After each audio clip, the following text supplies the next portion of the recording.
पूछ रही हैं, पीपल से पूछती है, बट वृक्ष से पूछती है, माँ तुलसी से पूछती है, पृथ्वी से पूछती है, क्या आपने मेरे कृष्ण को देखा? मेरे कृष्ण कहाँ हैं?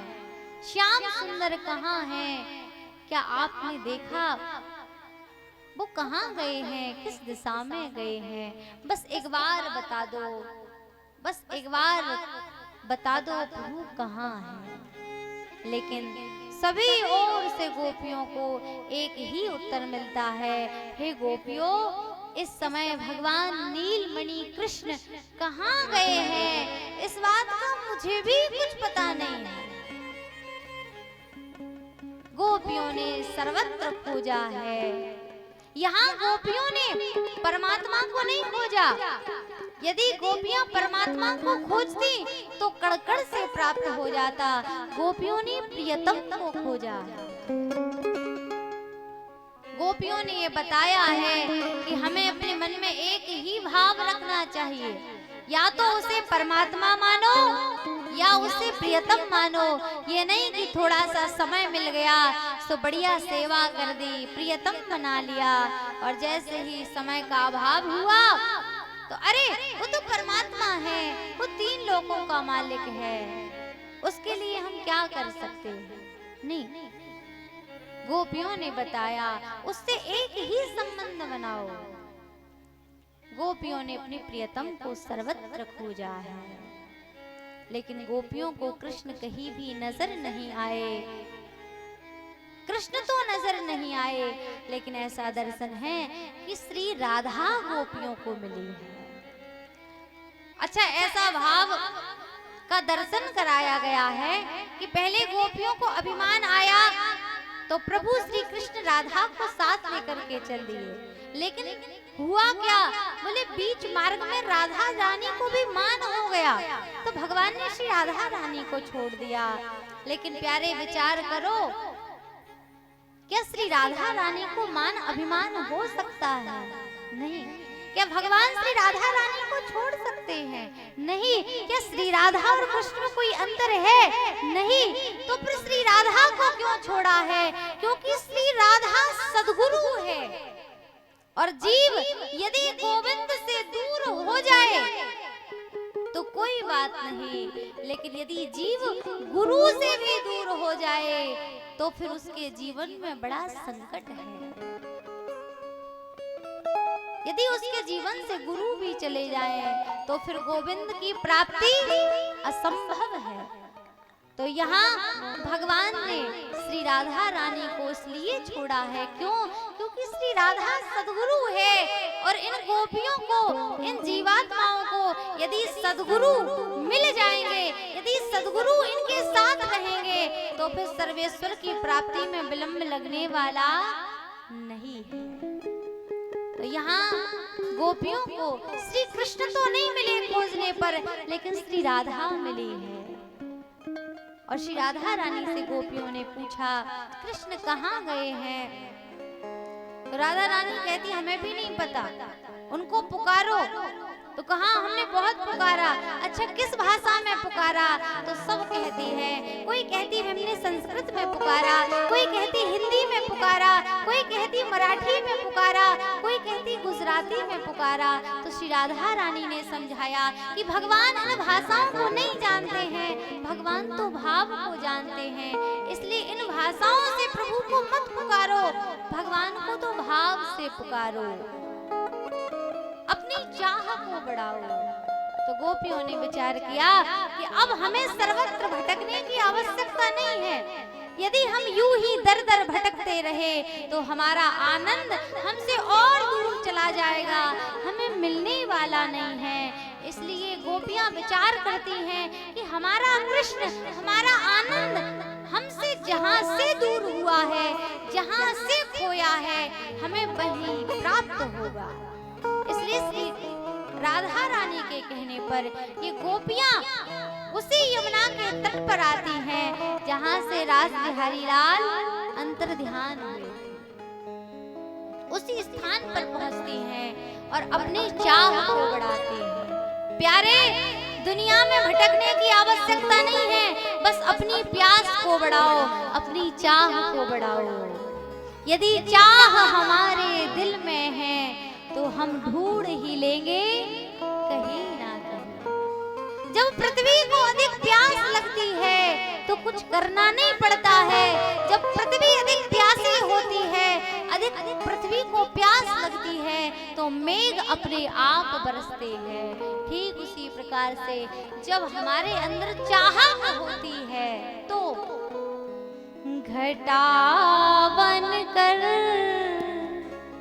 बरसने को मेरा घनश्याम आता है।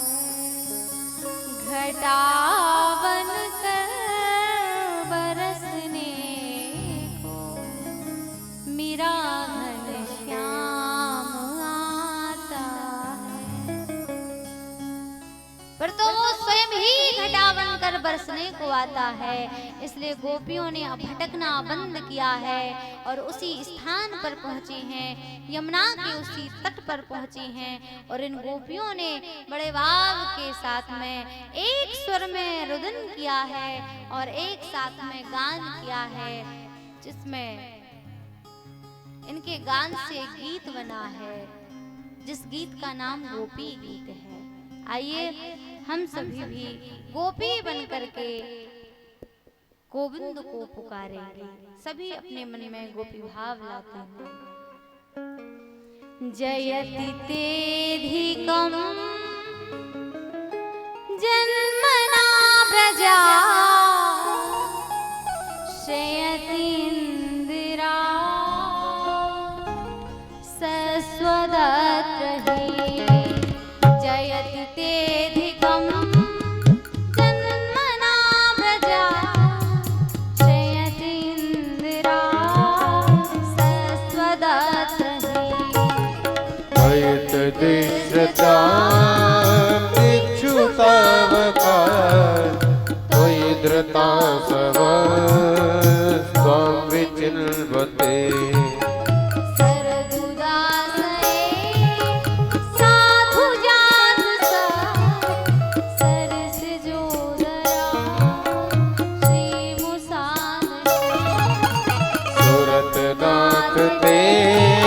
अशुक दास का वरद निघ्न तो नेह किन बध।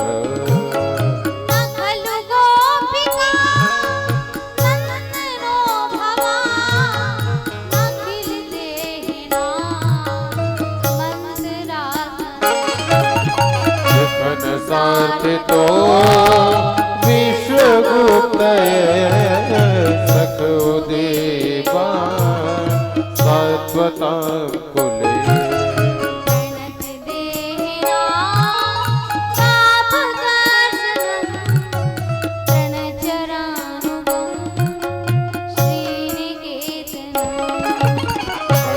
अर्पितं ते पदाम्बुजं प्रणुकुचेषुना क्रन्दिह क्षयम्।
करते हुए एक स्वर में गाया है और प्रभु को पुकारा है। जयति तेधिकम जन्मना ब्रजा श्रियति इंदिरा शश्वदत्र ही। हे कृष्ण, इस ब्रज की महिमा आपके कारण है, इस ब्रज की जय जयकार आपके कारण हुई है। इस ब्रज की शोभा वृक्षों से नहीं है, इस ब्रज की शोभा इन पर्वतों से नहीं है, इस ब्रज की शोभा इन नदियों से नहीं है। हे कृष्ण, यदि इस ब्रज की शोभा है तो वो आपके सानिध्य के कारण है। हे कृष्ण, जब से आप इस ब्रज में आए हो तब से इस ब्रज की जय जयकार हो गई है। जब से आप इस ब्रज में आए हो इस ब्रज की महिमा बढ़ गई है। स्वयं लक्ष्मी भी यहाँ आकर के नित्य निवास करती है। और हे नाथ, यदि हम सच बताएं तो भाग्य में तो हम लक्ष्मी से भी अधिक भाग्यशाली हैं। क्यों? क्योंकि लक्ष्मी को लक्ष्मी का नारायण जैसा है उसे वैसा ही देखना पड़ता है, लेकिन हमें हमारे नारायण को जैसा देखना होता है हम उसे उस रूप में देखते हैं। जब हमें अपने नारायण को कृष्ण के रूप में देखना होता है, श्याम के रूप में देखना होता है, तब हम श्याम के रूप में देखते हैं। लेकिन जब हमें अपने नारायण को श्याम सुंदरी के रूप में देखना होता है तब हम अपने नारायण का श्रृंगार कर देते हैं, उसे साड़ी पहना देते हैं, उसका जूड़ा बना देते हैं, उसे चूनर उड़ा देते हैं और उसको श्याम सुंदरी के रूप में दर्शन कर लेते हैं। इसलिए हे नाथ, सौभाग्य में तो हम लक्ष्मी से भी अधिक भाग्यशाली हैं, पर कब है? जब आप हमारे साथ में होते हो। लेकिन जब आप हमारे साथ नहीं होते हो तब हमसे बड़ा कोई दुर्भाग्यशाली नहीं होता। हे कृष्ण, जब आप हमारे साथ में होते हो तो ग्रीष्म ऋतु भी हमारा कुछ भी नहीं बिगाड़ पाती है। लेकिन हे कृष्ण, जब आप हमारे साथ नहीं होते हो तो बर्फ भी हमें जला देता है। हे श्याम, इन आँखों को सिर्फ आपको देखने की आदत है। यदि आज आप नहीं आए तो ये आँखें अनाथ हो जाएंगी। इसलिए हे कृष्ण, बस शीघ्र चले आओ। यदि आपको इस तरह से हमें मारना ही था तो फिर क्यों बचाया हमें पूतना से, क्यों बचाया तृणावत से, क्यों बचाया सक्तासुर के, क्यों बचाया दावानल की अग्नि से? क्यों? अच्छा, अब समझ में आया, क्योंकि तुम विरह की अग्नि में जलाना चाहते थे, क्योंकि तुम अपने वियोग में मारना चाहते थे। लेकिन हे कृष्ण, हम तुम्हें बताना चाहते हैं कि अब तुम भी चाहो तो तुम स्वयं भी हमें नहीं मार सकते। क्यों? क्योंकि हमने 11 वर्ष तक तुम्हारी कथा सुनी है, इसलिए अब हम अमर हो चुके हैं। अब यदि तुम भी चाहो तो हमें नहीं मार सकते हो, क्योंकि हमने कथा सुनी है। 11 वर्ष तक हमने आपकी कथा का दर्शन किया है, इसलिए हम अमर हो चुके हैं। श्रवण करने वाले का कल्याण है। श्रवण मंगलम श्रीमदाततम। प्यारे, कथा कहने वाले का कल्याण हो या ना हो इस बात की कोई गारंटी नहीं है, लेकिन कथा सुनने वाले का निश्चित ही कल्याण है। ऐसा दर्शन श्रीमद् भागवत का है, ऐसा दर्शन स्वयं गोपियों ने कराया है। श्रवण मंगलम श्रीमदाततम। इसलिए हे कृष्ण, अब यदि तुम भी चाहो तो हमें नहीं मार सकते। और कन्हैया यही चाहते थे कि ये गोपियां ये कहें कि अब तुम भी चाहो तो हमें नहीं मार सकते। क्यों? क्योंकि आगे श्याम को जो लीला करनी है वो लीला बड़ी दुर्गम लीला है। अब कृष्ण को कुछ समय के बाद इनसे दूर जाना है, इस वृंदावन का त्याग करना है प्रभु को। मथुरा की ओर जाना है। तो प्रभु चाहते थे कि उससे पहले गोपियां इस बात को कहें कि अब हम नहीं मर सकते, अब हम कभी नहीं मर सकते। और रास के मध्य से जो रास बिहारी लाल अंतर ध्यान हुए हैं, उसका कारण सिर्फ यही है, कृष्ण इस जगत को बताना चाहते थे। गोपियां कृष्ण को क्या कहती हैं ये तो दुनिया जानती है, लेकिन कृष्ण चाहते थे कि गोपियां मुझे क्या मानती हैं इस बात का पता दुनिया को लगे। इसलिए भगवान रास के मध्य से अंतर ध्यान हुए हैं, जिससे कि गोपियों की हृदय की बातें इस जगत को प्राप्त हो जाए, उनके सामने आ जाए कि ये गोपियां भगवान को क्या मानती हैं। वरना लोग तो यही कहेंगे, अरे इन गोपियों ने भगवान को गालियां दी और भगवान इन्हें प्राप्त हो गए। तो कृष्ण ये बताना चाहते हैं कि ये गोपियां दुनिया की नजरों में भले ही मुझे गालियां देती हैं, लेकिन ये हृदय से मुझे क्या मानती है इस बात का पता जगत को लगना चाहिए। रामायण का दर्शन है, रामायण में जो वन गमन की लीला है उसका उद्देश्य क्या है। भगवान रावण को मारने के लिए 14 वर्ष के लिए वन में जाते हैं? नहीं।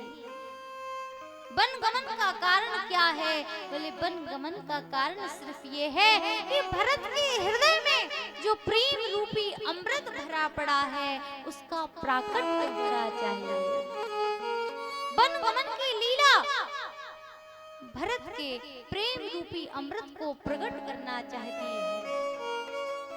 ठीक वैसे ही यहाँ रास के मध्य में ये वियोग की लीला गोपियों के हृदय में कृष्ण प्रेम जो छुपा हुआ है उसको प्रकट करना चाहती है। ये क्या कहती थी ये दुनिया जानती थी, लेकिन ये क्या मानती है ये आज पता चला है। आज ये गोपियां कह रही, हे कृष्ण यदि आज तुम नहीं आए तो हम मरेंगे तो नहीं, लेकिन याद रखना हम जीते जी मर जाएंगे। और याद रखना मरना बड़ा सरल है, लेकिन जीते जी मरना बड़ा कष्टदायी है। मृत्यु की पीड़ा तो एक बार होती है, लेकिन जीते जी मरना ये पीड़ा बार बार होती है। इसलिए हे कृष्ण बस शीघ्र आ जाओ, शीघ्र आ जाओ। एक संत कहते हैं, अरे निर्मोही नंदलाल है मोही दशरथ लाल, जे ढूंढत बन बन फिरे जिन छोड़ी वाल वाल। अरे एक और तो श्री राम है, दशरथ नंदन अवधेश नंदन श्री राम, जो इतने मोही हैं कि जिनकी पत्नी से वियोग हुआ है, जब इनकी पत्नी का हरण हुआ है तो ये सुध-बुध भूल गए, ये सब कुछ भूल गए और वृक्षों से, लताओं से, पताओं से सबसे पूछते हैं, हे खग मृग हे मधुकर श्रेणी तुम देखी सीता। अरे किसी की पत्नी खो जाए तो वो कंप्लेंट लिखवाने के लिए पुलिस के पास जाएगा, लेकिन ये तो प्रकृति से पूछ रहे हैं, पर्वतों से पूछ रहे हैं। ऐसे प्रेम में पागल हो गए। और दूसरे निर्मोही नंदलाल जिनके लिए गोपियां सर्वस्व छोड़कर चली आई, ये श्याम सुंदर उन गोपियों को छोड़कर चले गए। तो दूसरे संत कहते, कहाँ गए छोड़कर? अच्छा छोड़कर नहीं गए तो कहाँ हैं? तो संत कहते हैं, बोले आज गोपियों के मन में जब भाव आया था, क्या कौन सा भाव? तुम हमारे थे प्रभु जी, तुम हमारे हो, तुम हमारे ही रहो। ओ मेरे प्रियतम। गोपियों के मन में जब ये भाव आया, तुम हमारे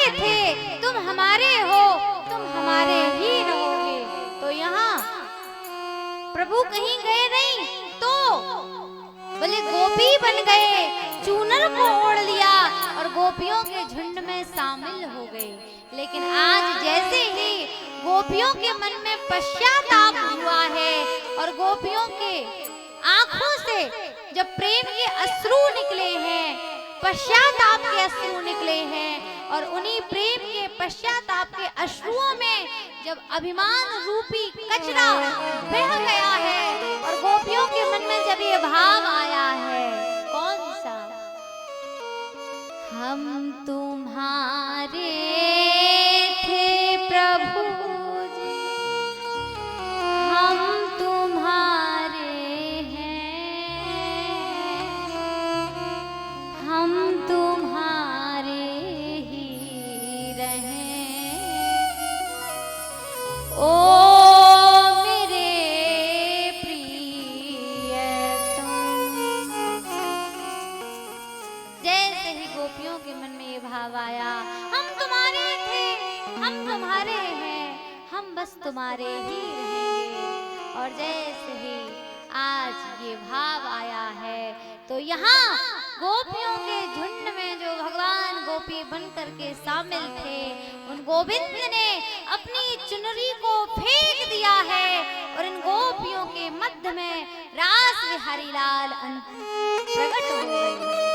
बोलिए रास बिहारी लाल की जय। श्री राधा कृष्ण भगवान की जय हो। श्री भक्तवत्सल भगवान की जय हो। प्रभु प्रकट हो गए हैं और जैसे ही प्रकट हुए हैं गोपियां बड़ी उदास हैं। अरे एक तो आधी रात को बुलाया, उस पर भी चले गए, इतना समय बर्बाद हो गया, अब कैसे रास होगा?